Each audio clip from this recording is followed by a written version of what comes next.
सर्वप्रथम करुणा के सागर तथागत गौतम सामाजिक परिवर्तन के अग्रदूत, शिक्षा के जनक महात्मा ज्योतिबा फूले, आरक्षण के जनक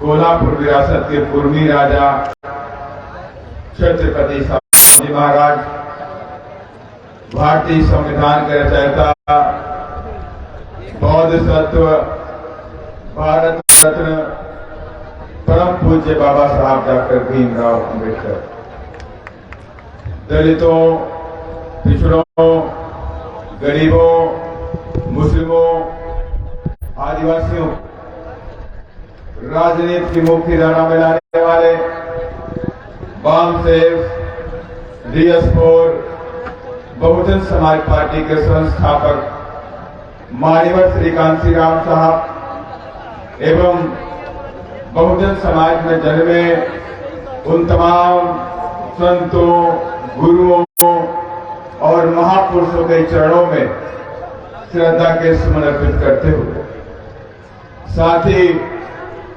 मैं बहन जी को अपना आदर्श नेता मानते हुए और मैं मान्या बहन जी को कोटि कोटि आभार भी व्यक्त करता हूं कि जिन्होंने मुझ जैसे छोटे से कार्यकर्ताओं के, गरीब कार्यकर्ता को इस देश के सबसे बड़ी पंचायत में राज्यसभा में सांसद बना के बैठाया, उसके मान्या बहन जी को कोटि कोटि आभार भी व्यक्त करता हूं। और आज हम सबके क्रांति सूर्य, जिन्होंने इस देश के अंदर हजारों साल की गुलामी के जीवन को खत्म करने के लिए शिक्षा की रोशनी की तरफ ले जाने वाले महात्मा ज्योतिबा फूले के जन्मदिन पर आप सभी लोगों को मैं हार्दिक शुभकामनाएं करता हूं। और इसी दिन सत्ता के अंदर आज इतिहास लिखा है कि बहुजन समाज पार्टी अपने पुराने तेवर में आ गई और आज सतना के अंदर बहुजन समाज पार्टी ने महात्मा ज्योतिबा फूले जी के जन्मदिन पर पिछड़ा वर्ग भाईचारा सम्मेलन भी करके आज दिखा दिया। और आज इस पिछड़ा वर्ग भाईचारा सम्मेलन में मैं देख रहा, आज पार्टी ज्वाइन करने वालों की तादाद रुकने का नाम नहीं ले रही। तमाम मेरे साथी, क्या पिछड़े समाज से थे, चाहे वो आदिवासी समाज से थे, चाहे वो दलित समाज से थे, चाहे कुछ हमारे अग्रे भाई वो भी थे। और तमाम पार्टियों ने, इन तमाम पार्टियों को, किसी ने कांग्रेस को छोड़ा, किसी ने बीजेपी को छोड़ा और आज बहुजन समाज पार्टी के नीले झंडे को पकड़ लिया। और ये सच्चाई भी है, और इस सच्चाई को जितनी जल्दी हम मान ले तो अच्छा रहेगा हमारा। कि नीला झंडा, हाथी निशान, यही तुम्हारे सम्मान को बचा के रखने वाला है और हमें मानना भी पड़ेगा। आप समझ लीजिए पूरे देश के अंदर किस तरह का माहौल चलाया जाता है। आज आपकी नौकरियां खत्म की जा रही, संविधान खतरे में है आज, आरक्षण खतरे में है आज, डेमोक्रेसी खतरे में है आज। और इन चीजों से जो मेरा बहुजन समाज सामने बैठा हुआ है, आज इनको कुर्सी का नसीब हुई है कि बाबा साहब की देन महात्मा ज्योतिबा फूले साहब की। और महात्मा ज्योतिबा फूले साहब ने 1882 में हिल्टन कमीशन के सामने कहा था, इस देश के अंदर शिक्षा फ्री होनी चाहिए। और ये बात बाबा साहब डॉक्टर भीमराव अम्बेडकर जी ने, उन्हीं की बातों को हमने जमा पहनाते हुए संविधान में लिख दिया, इस देश के अंदर शिक्षा फ्री होनी चाहिए। लेकिन इस देश के अंदर बैठी सरकारें शिक्षा फ्री नहीं करना चाहती।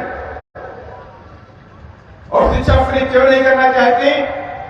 इसका सीधा जवाब कोई नहीं चाहती कि बहुजन समाज के लोगों में से कलेक्टर पैदा हो जाए, पुलिस कमिश्नर पैदा हो जाए, इंजीनियर पैदा हो जाए, डॉक्टर पैदा हो जाए। कोई नहीं चाहते। वो चाहते हैं कि दलित, आदिवासी, पिछड़े समाज से हमेशा मजदूर पैदा हो, और इसीलिए बैठी सरकारें हमारे अधिकारों को मारने का काम करती है। और ये बात आप सभी लोग जानते हैं कि बहुजन समाज पार्टी हमेशा कहती है कि जब हम सत्ता में आएंगे तो एकमात्र काम करेंगे, हम बाबा साहब के संविधान को लागू कर देंगे। एकमात्र बात है। और आज तक इस देश के अंदर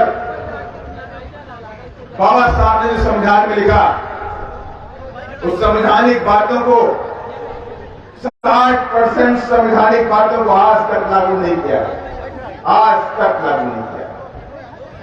अगर संविधान में लिखी सारी बातों को लागू कर दिया जाए तो इस देश से ऊंच नीच, छुआछूत, जातिवाद,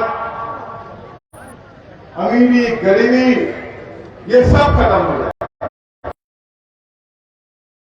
लिखा हुआ है, आर्टिकल 15 लिखा हुआ है, आर्टिकल 15 में लिखा हुआ है कि देश के अंदर जाति, धर्म, जन्म के स्थान पर कोई भेदभाव नहीं होगा। ये संविधान में लिखा हुआ है।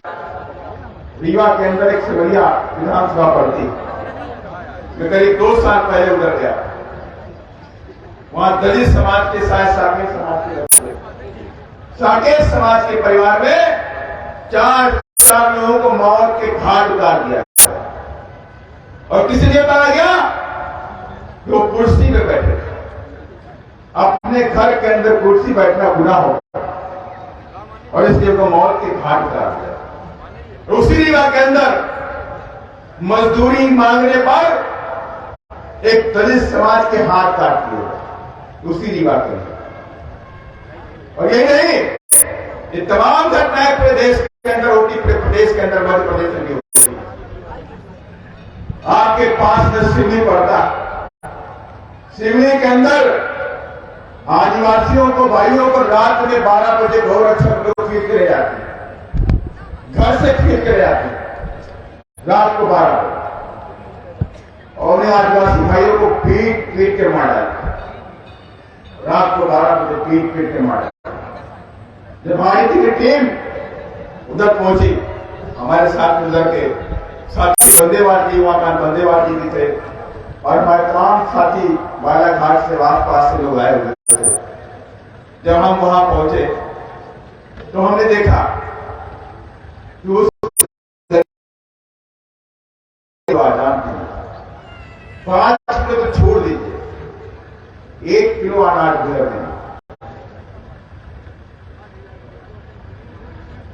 उसके बाद 3 दिनों से भूखी बैठी, 3 दिनों से। कहां चले?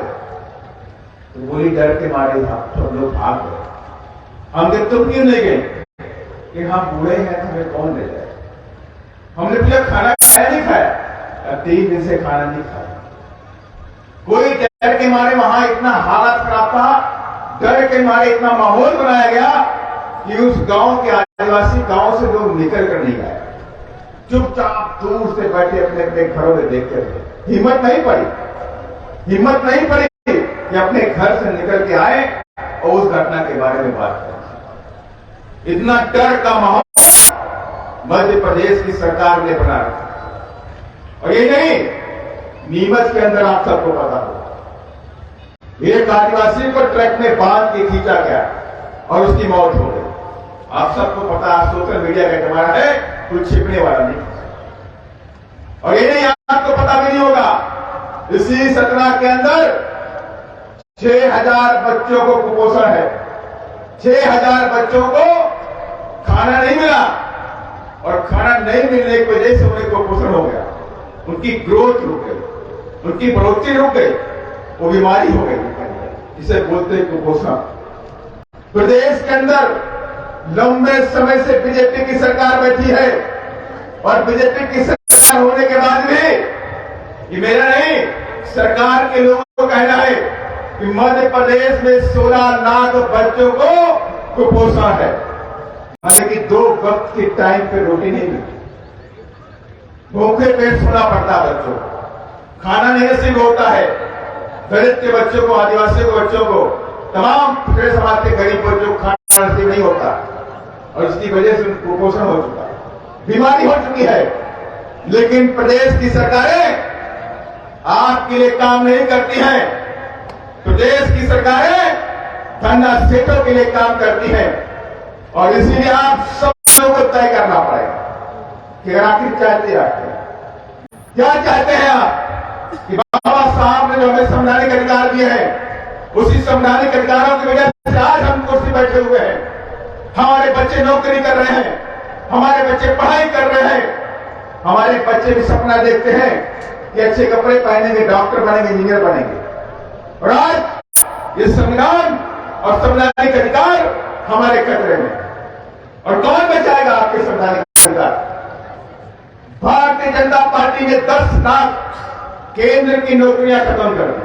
10 लाख लिखा पढ़ी में उसने दिया है कि 10 लाख वैकेंसी बाकी है, लेकिन भर्ती नहीं करते, बिल्कुल भर्ती नहीं करना चाहते, आउटसोर्सिंग करना चाहते, बाहर की कंपनियों से आदमी लेबर लेना चाहते हैं और उस कंपनियों में आपके लिए कोई जगह नहीं है, आपके लिए कोई जगह नहीं।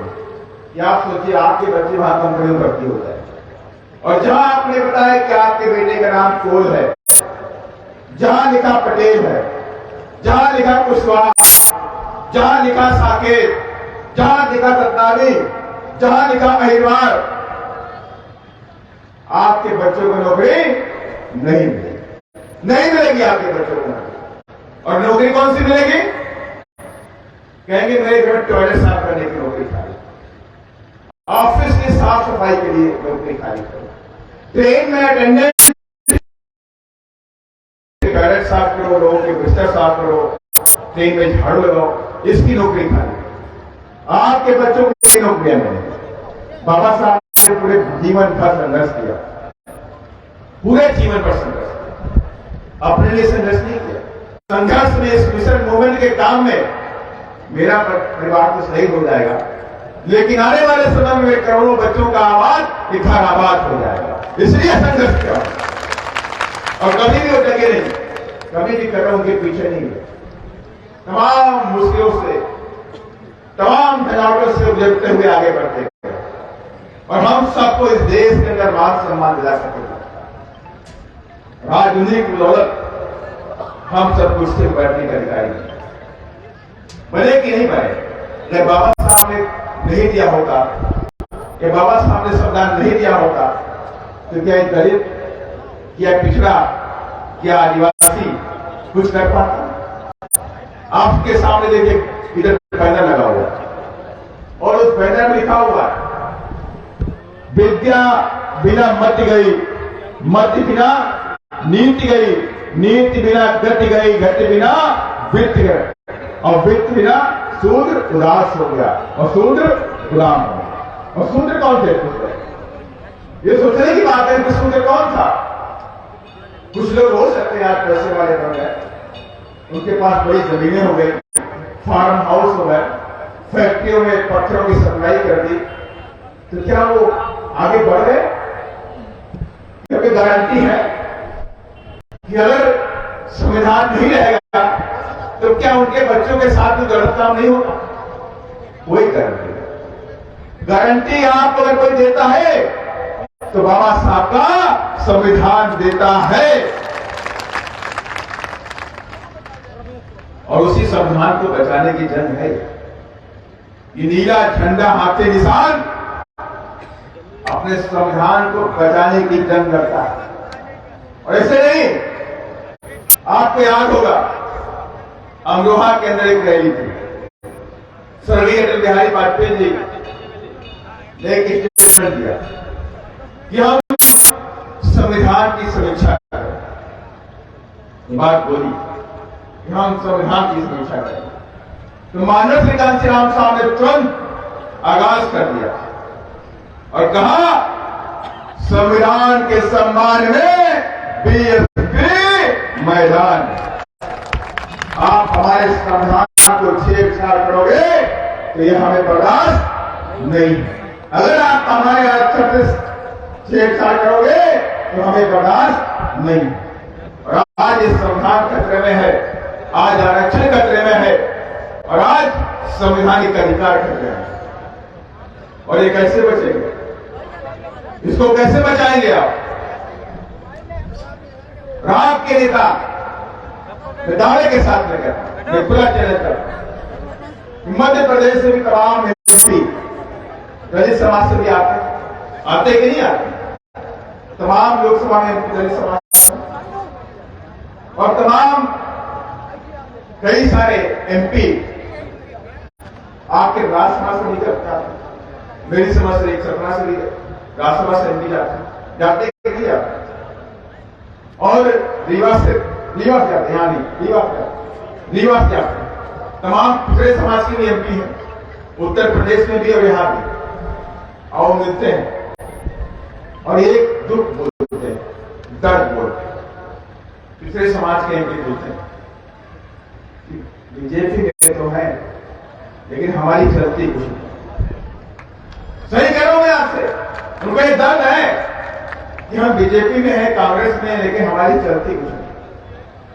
और आप बताइए कौन सा एमपी आपका, कौन सा दलित, कौन सा आदिवासी, कौन सा पिछड़े समाज का एमपी आपके रिजर्वेशन की बात करता है पार्लियामेंट में? एक का भी नाम बताइए मुझे। किसी ने कोई आवाज निकाली आज तक? अगर मेरा संविधान खतरे में है तो अच्छा नहीं होगा। कोई बोलता है क्या? कोई बोलता है कि इलेक्टर एंट्री के जरिए आपने 361 पोस्टें भर दी? कोई बोलता है क्या? लेटर एंट्री के जरिए आईएएस बनाए जाते हैं और आईएएस कौन बनता है? आपके बच्चे आईएएस नहीं बन सकते।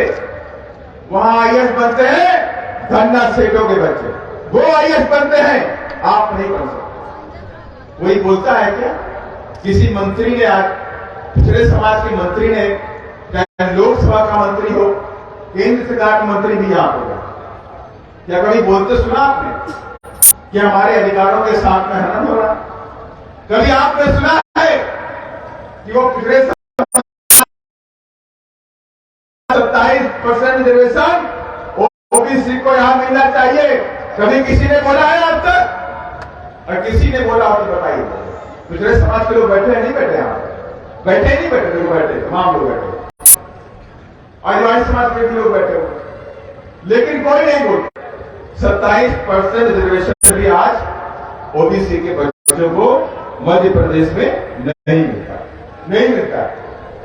और यही नहीं, मध्य प्रदेश की सरकार ने ईडब्ल्यूएस के नाम पर तमाम उल्टा सुल्टा अनान फरान की पता है कहां की बदलाव निकाल के भर दिया।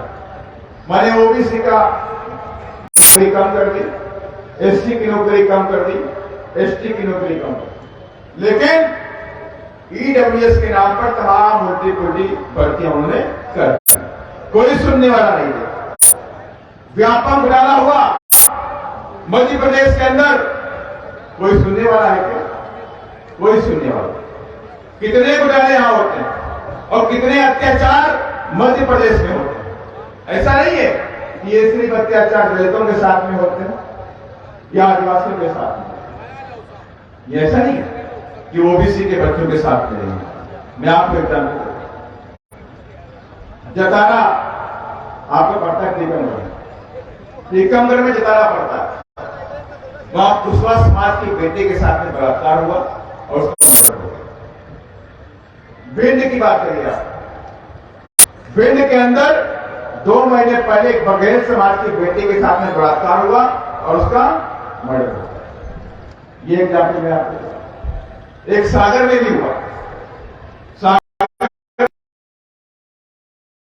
लोधी समाज से, सागर में मोदी समाज की बेटी के साथ बलात्कार हुआ और उसका मर्डर हुआ, समझ लीजिए। और सीधी में घटनाएं घटी, सीधी में घटना घटी।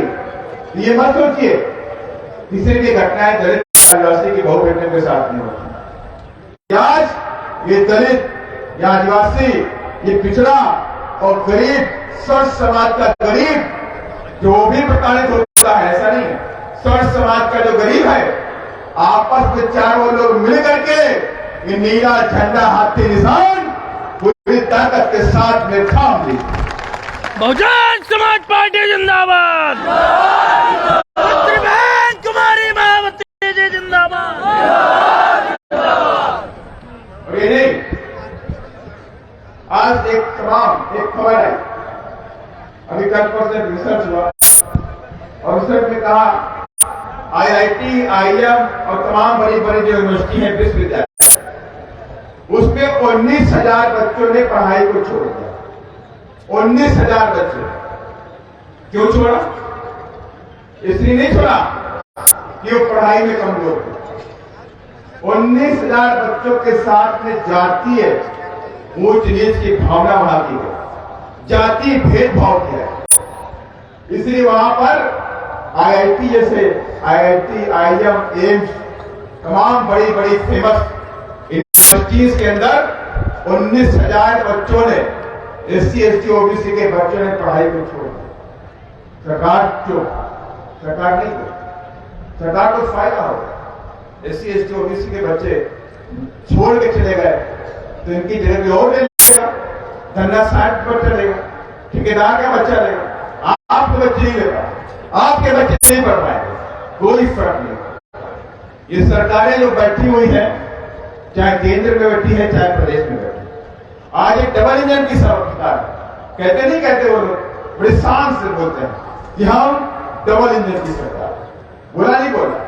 और आज इन्हीं के डबल इंजन की सरकार में जनता डबल परेशान, डबल परेशान, ऊपर वाले ही परेशान करते हैं, नीचे वाले ही परेशान करते। और अभी ये सीधी घटना घटी, याद आ गया। सीधी में एक लड़का था अमित प्रजापति, याद है नहीं याद? याद है नहीं याद? एक बच्चे ने सुसाइड कर लिया था, आत्महत्या कर ली। ये किसी की, और किसी ने की, टीचर कहता था कि तू प्रजापति है, तू दलित है, तू पढ़ के क्या है। आज भी ऐसा भेदभाव होता है। आज भी, आज आपको जगने की जरूरत है और अपने वोटों को समझने की जरूरत है और बाबा साहब को 3 बातों को याद करने की जरूरत है। शिक्षित करो, संघर्ष करो और संतृप्त रहो। ये 3 बातें बाबा साहब ने अपने मंत्र में दी हमारे लिए और आपके लिए। और 2 बातें और बोली, आगे बताओ।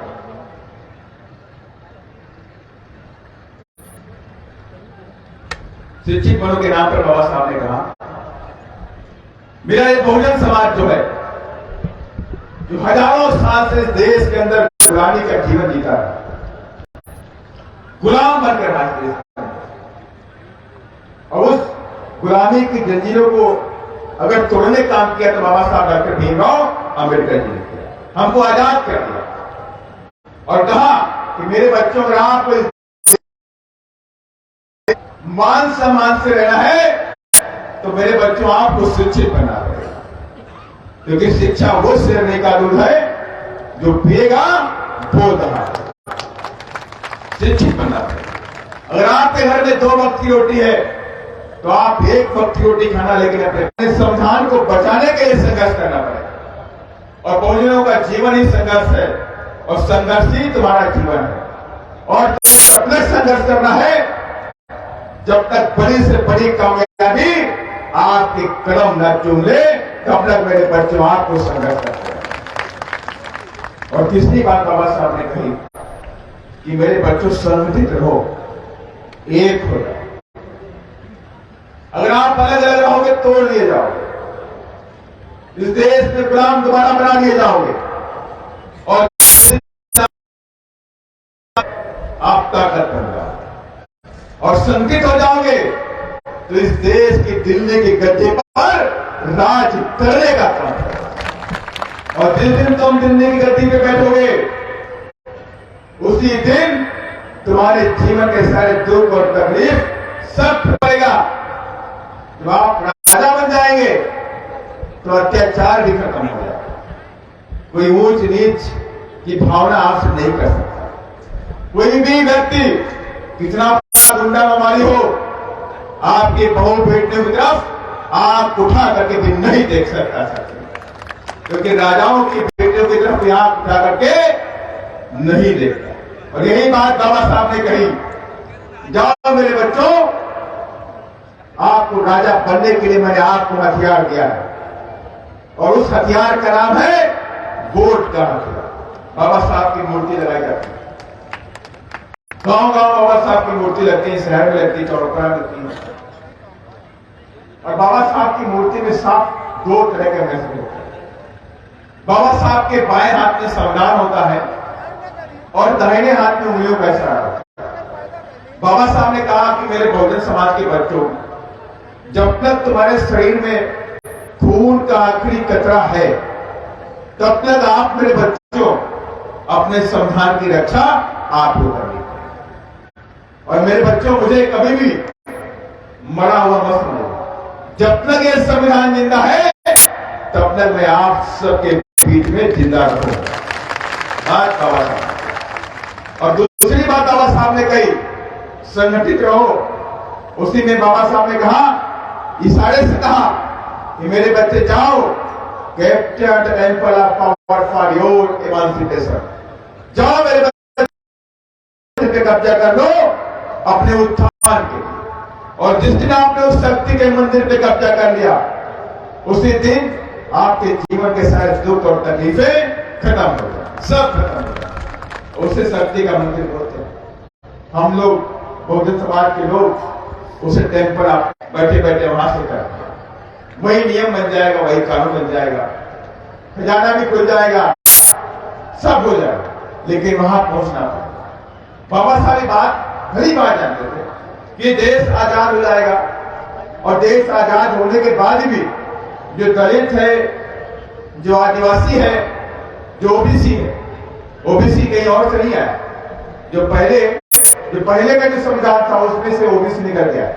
ओबीसी एक कोलकाता का जो गवर्नर था, ओबीएच के नाम से ओबीसी अलग किया गया, माने कि सारे के सारे अदर बैकवर्ड थे। अदर बैकवर्ड में से ही कुछ लोग शेड्यूल कास्ट में चले गए, माने कि शेड्यूल बनाई गई, लिस्ट बनाई गई, उसे शेड्यूल बना दिया गया, शेड्यूल कास्ट बना दिया। जो बच गए उन्हें अदर बैकवर्ड बोल दिया गया, माने कि अदर बैकवर्ड। ये अभी उस शेड्यूल की श्रेणी में नहीं है, इसलिए ओबीसी कहीं और नहीं आया, ये उन्हीं में से निकल गया। इसे कहते हैं ओबीसी, अदर बैकवर्ड क्लास। इसे बाबा साहब ने ही नाम दिया, किसी और ने नाम नहीं दिया। तो ओबीसी के बच्चों को भी अगर देश के अंदर आज संविधान के जरिए आरक्षण मिलता है, ओबीसी के बच्चे अगर आज देश के अंदर कलेक्टर बनते हैं, कमिश्नर बनते हैं, पुलिस अधीक्षक बनते हैं, डॉक्टर बनते हैं, इंजीनियर बनते हैं, तो वो भी देन बाबा साहब डॉक्टर भीमराव अंबेडकर की है, उन्हीं की देन है ये, वरना बच्चे कैसे बनते। आज देखिए मध्य प्रदेश के अंदर ओबीसी के लोग 27% रिजर्वेशन के लिए भी संघर्ष कर रहे हैं कि नहीं कर रहे? तो रिजर्वेशन कहां से है? रिजर्वेशन का जो कंसेप्ट था संविधान में किसने लिखा? इसके पीछे भी कहानी। 25 अप्रैल 1948 को ओबीसी महासभा ने बाबा साहब डॉक्टर अम्बेडकर को लखनऊ बुलाया और बाबा साहब वहां पर पहुंचे और बाबा साहब के सामने ओबीसी के बच्चे इस देश में कैसे मान सम्मान के साथ में, उन्हें कैसे सम्मान मिलेगा। तब बाबा साहब ने कहा कि मैंने तो आप लोगों को बुलाया था, जब साइमन कमीशन आया हुआ तो आप लोगों को बुलाया था मैंने, लेकिन आप लोग नहीं आए। लेकिन आप परेशान ना होइए, आप मेरे बड़े भाई हैं और हम आपके छोटे। कोई ना कोई व्यवस्था संविधान में मैं करके जाऊंगा जिससे ओबीसी के बच्चों को इस देश में हमेशा मान सम्मान मिलता है।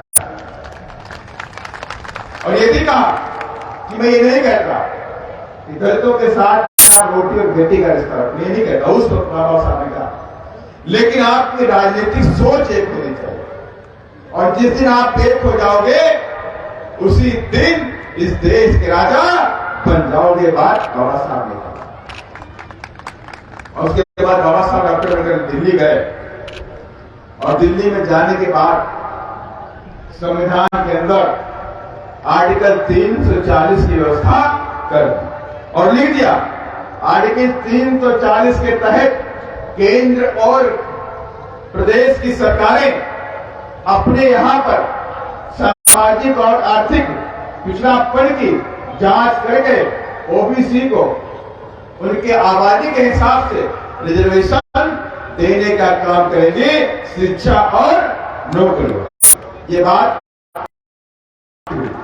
लेकिन आज तक ओबीसी के बच्चे को 27% रिजर्वेशन यहाँ नहीं मिलता, जबकि आबादी कितनी है 52%।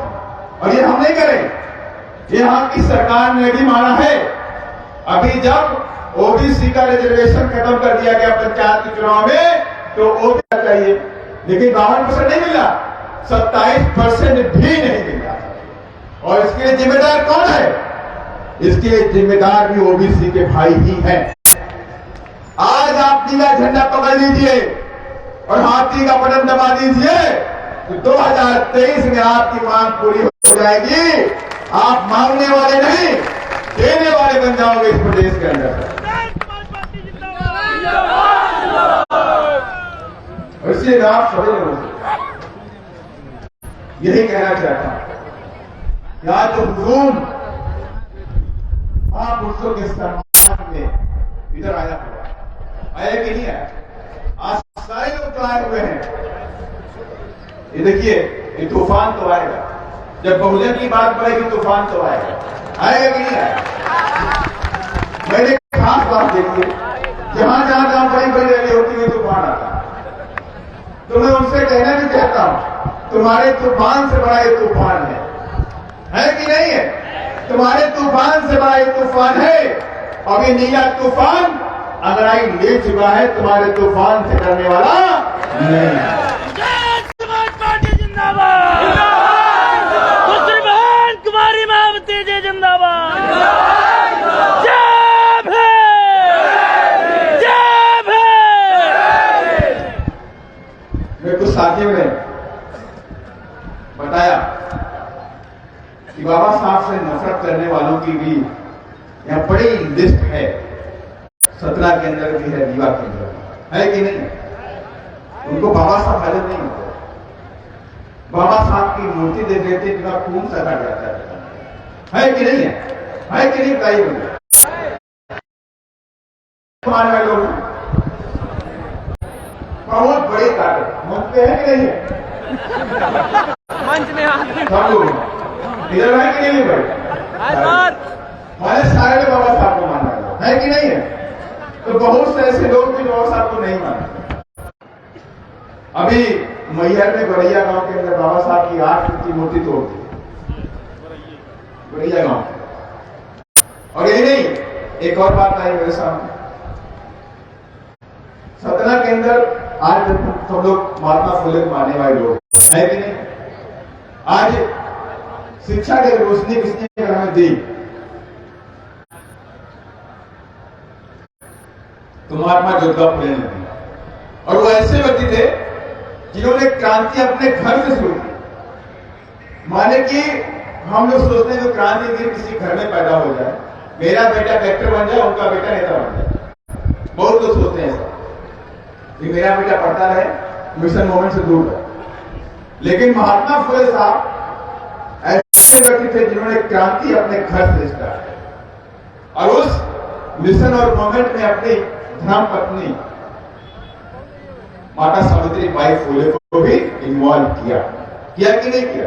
आज उन्हीं की वजह से अगर ये बहुजन समाज शिक्षित हुआ, नारियों को, नारी किसी भी समाज को, चाहे अपस्थ हो, चाहे दलित हो, चाहे आदिवासी हो, चाहे ओबीसी, नारियों को अगर इस देश के अंदर शिक्षा का अधिकार मिला तो महात्मा ज्योतिबा फुले साहब की देन है नारियों को। 1848 से पहले इस देश के अंदर नारियों को भी पढ़ने का अधिकार नहीं था। चाहे महारानी हो, चाहे पटरानी हो, कोई हो, उनको भी पढ़ने का अधिकार, उनको भी पढ़ने का अधिकार दिया तो महात्मा ज्योतिबा फुले साहब ने दिया। और महात्मा ज्योतिबा फुले साहब की सतना के अंदर मूर्ति रही, मैंने कई बार देखा। और उसके सामने क्या होता है? बहुजनों को अपमानित करने के लिए वहां पर टॉयलेट बना दिया सतना के अंदर। और संडे के पास है टाउन हॉल। और याद रखिएगा, जो ऐसी मानसिकता के लोग हैं, मैं उसको कहना चाहता हूं कि 2023 याद रखिएगा, और 2023 में नीला झंडा हाथी निशान अगर ये सत्ता में आया तो इस सुलभ शौचालय 2 मिनट में हटेगा और हटेगा नहीं। महात्मा फुले साहब के सम्मान में इतना बड़ा पार्क संग्रहालय बना दिया करेंगे कि दुनिया देखने के लिए आएगी सपना के अंदर। ये महात्मा फुले का सम्मान होंगे। और ये नहीं, महात्मा फुले साहब का सम्मान आदरणीय बहन जी ने लिखा। उत्तर प्रदेश के अंदर हमारे बहन जी की सरकार जब बनी तो महात्मा फुले नगर बनाया, महात्मा फुले नगर बनाया। और नहीं, बरेली के अंदर एक यूनिवर्सिटी का नाम महात्मा फुले साहब का नाम। और ये नहीं, हापुड़ के अंदर इंटर कॉलेज, डिग्री कॉलेज तक महात्मा फुले साहब के नाम से बहन जी ने बनाने का भी काम किया। और यही नहीं, छत्रपति साहू जी महाराज, इनके सम्मान में भी आदरणीय बहन जी ने छत्रपति साहू जी महाराज नगर बनाने का काम किया। यूनिवर्सिटी का नाम भी रखा, कानपुर यूनिवर्सिटी का नाम छत्रपति साहू जी महाराज रखा। और ये नहीं, मेडिकल कॉलेज लखनऊ के अंदर है, 3-4 मेडिकल कॉलेज, उसका नाम भी आदरणीय बहन जी ने छत्रपति साहू जी महाराज रखा। लेकिन ये बात अखिलेश यादव जी को अच्छी नहीं लगी, उन्हें नहीं अच्छी लगी। उन्होंने तुरंत जब उनकी सरकार आई तो यूनिवर्सिटी का नाम बदल दिया। छत्रपति साहू जी महाराज के नाम पर यूनिवर्सिटी थी, उसका नाम बदल के वापस केजीएम कर दिया। माने महापुरुषों के नाम से कितनी घटना करते हैं, जिन महापुरुषों की वजह से वो आगे बढ़े, नहीं तो कहीं भाई चला रहे। सही में कह रहा, मैं सही कह रहा। अगर ये महापुरुषों की देन, बाबा साहब की देन, छत्रपति साहू जी महाराज की देन है, ये देन महात्मा ज्योतिबा फुले की साहब की, तो वो आगे बढ़ पाए। अगर नहीं, वरना नहीं बढ़ पाए। लेकिन उन्होंने नाम चेंज कर दिया और कहा मेरी सरकार बनेगी तो हम पार्कों को तोड़वाने का काम करें। ये भी बात बोल रहे थे, बहुत उनके लोग बोल रहे थे पार्कों को तोड़वाने का। लेकिन मैं आप सबसे कहना चाहता हूं, ऐसे बहरूपियों से आपको बचना पड़ेगा। मैं लास्ट में अंत में बातें कुछ आपसे करके जाता हूं, क्योंकि यहाँ पर लोकल समस्याओं को लेकर के भी मेरे पास तमाम बातें रखी गई। कि सतना के अंदर तमाम सीमेंट फैक्ट्रियां, और सतना के अंदर सीमेंट फैक्ट्रियां, मेरी एक बार पंकज जी से बात हुई, हमने इनसे पूछा जमीन रहती है इसके ऊपर, तो उसमें से पत्थर निकालने के बाद वो जमीन क्या करते हैं? तो उन्होंने बताया कि वो जमीन अपने पास रखते हैं, और जमीन रखने के बाद उसमें कई बड़ी बड़ी फैक्ट्रियां मछली पालन करती हैं। अरे भाई, तुम्हारा काम है छोटी मोटी साग सब्जी का तुम करें, कम से कम जमीन तो उसके पास नहीं। लेकिन क्या होता है, जो बैठी सरकारें हैं, मैंने पहले बोला था, जो केंद्र में बैठी सरकार है, जो प्रदेश में बैठी सरकार है, वो धंधा सीटों के लिए काम करती है। वो किसानों के लिए काम नहीं करती है, मजदूरों के लिए काम नहीं करती, गरीबों के लिए काम नहीं करती। वो ये नहीं चाहती कि आपके बच्चे पढ़ लिख करके 5 कुंटल गेहूं खरीदे, वो ये नहीं चाहते। वो चाहते हैं आप हर महीने 5 किलो राशन के लिए हमारे यहां लाइन लगाए, है कि नहीं? पहले राजा महाराजाओं के जमाने में ऐसा होता था। पहले जब भुखमरी पड़ती थी तो राजा महाराजा जनता के लिए अनाज की बोरियां खोलते थे। हम लोगों ने कभी देखा नहीं, लेकिन कहानी किससे सुनते हैं, ये कहानी किससे का कि जब भुखमरी पड़ती थी तो राजा महाराजा अपना खजाना खोल देते थे। कहते थे भाई इसमें से 2 किलो चना, 2 किलो ऐसे जो भी था उसको, 2 सरसों, ज्वार, बाजरा, गेहूं का नहीं, 2 किलो उनको मिलता था। ये हाथ से निकाल के देते थे, जाओ खाओ, जिंदा रहो। तो वही ये सरकारें करती हैं कि 5 किलो महीना लो, बस 5 किलो महीना लेते रहो और जिंदा हो। आप पढ़ाई मत करो, आप इंजीनियर मत बनो, आप डॉक्टर मत बनो, आपकी पढ़ाई फ्री नहीं होगी, आपकी पढ़ाई महंगी कर दी जाएगी, 5,000 स्कूल बंद कर दिए जाएंगे। केंद्र की सरकार ने 1.5 लाख स्कूल पूरे देश के अंदर बंद करने का काम किया और 5,000 स्कूल मध्य प्रदेश में सरकार ने बंद करने का काम किया। 5,000 जब स्कूल नहीं बचेंगे तो बच्चे आपके कहां से पढ़ेंगे? इसलिए मैं आप सबसे कहना चाहता हूं, इन सब बातों को ध्यान रखिए। बहुजनों की अपनी एकमात्र पार्टी है, बहुजनों की अपनी एकमात्र पार्टी है। कौन सी पार्टी है? कौन सी पार्टी भाई बताओ? बहुजन समाज पार्टी। मेरे तेजी से आवाज सुनाइए तो सुनाई पड़े। कौन सी पार्टी? बहुजनों की एकमात्र पार्टी है बहुजन समाज पार्टी। नीला झंडा हाथी निशान ये है हमारा, ये नीला झंडा हाथी निशान ये मान सम्मान और हमारा अभिमान है और इसके सम्मान में हम लोग काम करेंगे और 2023 में हाथी वाला बटन दबाएंगे और 2024 में भी दबाएंगे और इस सत्ता से हम मेंबर ऑफ पार्लियामेंट बना करके बहन जी की झोली में डाल देंगे। और ऐसा नहीं है कि सतना से बनाने में कोई बड़ी दिक्कत नहीं है। सतना से आपने बना के दिया है कि नहीं दिया है? और रीवा से 2 बार बने, 3 बार बने और यहाँ कितनी बार बने? 1 बार। तो वहां 3 बार बन गया, 1 बार बना। अभी आप पीछे हैं, अब वो कह रहे फिर बना देंगे तो 4 बार हो जाएंगे, तो पीछा बढ़ता कैसे करोगे भाई? तो कम से कम इस बार आप उठा लीजिए कि सतना से भी बहुजन जाएगा, हाथी दिल्ली जाएगा और बड़े बड़े लोगों को पहले भी हमने हराया है, बड़े बड़े लोगों को धूल चटाएगा, बड़े बड़े लोगों को धूल चटाएगा और 2024 में नीला झंडा दिल्ली जाएगा। ये इस बातों को लेकर के आप काम करिए और अगर आपने ठान लिया कि 2024 में हम आदरणीय बहन जी को इस देश की गद्दी पर बैठाएंगे, अपनी बहन जी को बैठाएंगे, तो दुनिया की कोई ताकत रोक नहीं सकती।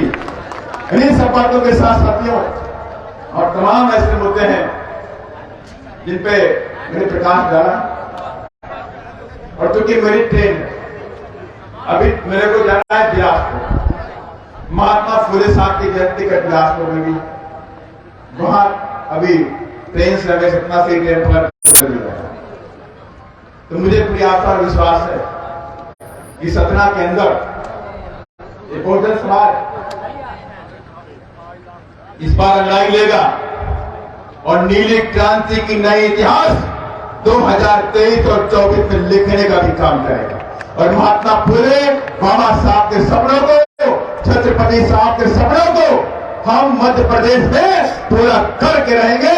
इन्हीं सब बातों के साथ मैं अपनी बात को यहीं पर खत्म करना चाहता हूं और साथ ही में चाहता हूं कि मेरे साथ महापुरुषों के सम्मान में पूरी ताकत के साथ में, पूरे जोश और जुनून के साथ में महापुरुषों के सम्मान में नारे और याद करने का काम करेंगे। सभी लोग खड़े होकर के दोनों हाथ उठा करके कहेंगे। जब महापुरुषों की बात आए तो हमें अपनी गद्दी छोड़ देनी चाहिए। मंच वाले भी